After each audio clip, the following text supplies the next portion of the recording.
John Calvin on Psalm 59. Deliver me from my enemies, O my God. Defend me from them that rise up against me. Deliver me from the workers of iniquity, and save me from bloody men. For, lo, they lie in wait for my soul. The mighty are gathered against me, not for my transgression, nor for my sin, O Lord. They run and prepare themselves without my fault. Awake to help me, and behold. Thou therefore, O Lord, God of hosts, the God of Israel, awake to visit all the heathen. Be not merciful to any wicked transgressors. Selah. They return at evening. They make a noise like a dog, and go round about the city. Behold, they belch out with their mouths. Swords are in their lips. For who, say they, doth hear? But thou, O Lord, shalt laugh at them. Thou shalt have all the heathen in derision.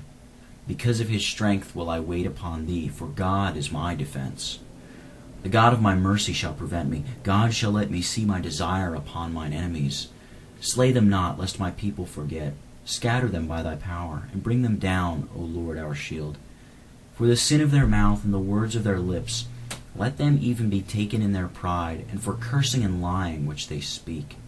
Consume them in wrath, consume them that they may not be, and let them know that God ruleth in Jacob unto the ends of the earth. Selah. And at evening let them return, and let them make a noise like a dog, and go round about the city.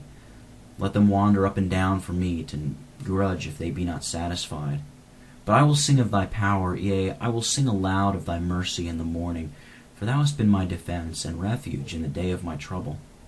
Unto thee, O my strength, will I sing, for God is my defense, and the God of my mercy. But do not kill them, O Lord our shield, or my people will forget. In your might make them wander about and bring them down.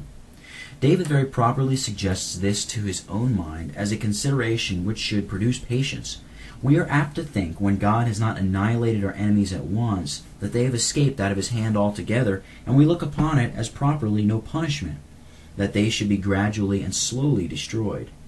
It is true that were not our eyes blinded, we would behold a more evident display of divine retribution in cases where the destruction of the ungodly is sudden.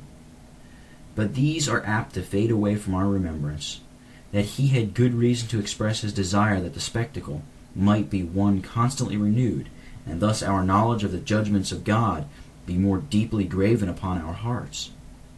If the wicked were exterminated in a moment, the remembrance of the event might speedily be effaced. There is an indirect censure conveyed to the people of Israel for failing to improve the more striking judgments of God, but the sin is one too prevalent in the world even at this day. Those judgments which are so evident that none can miss to observe them without shutting his eyes, we sinfully allow to pass into oblivion, so that we need to be brought daily into that theater where we are compelled to perceive the divine hand. But I will sing of your strength in the morning. I will sing of your love, for you are my fortress, my refuge in times of trouble. David expresses still more explicitly the truth that he owed his safety entirely to God. God has the strength of the wicked in his hands to curb and to restrain it, and to show that any power of which they boast is vain and fallacious. His own people, on the other hand, he supports and secures against the possibility of falling by supplies of strength from himself. In the preceding part of the psalm, David has congratulated himself upon his safety by reflecting that Saul was so completely under the secret restraint of God's providence as to be unable to move a finger without his permission. Now, weak as he was in himself, he maintains that he had good reason to engage in praise, as James, the inspired apostle, exhorts those who are married to sing psalms. James 5, verse 13.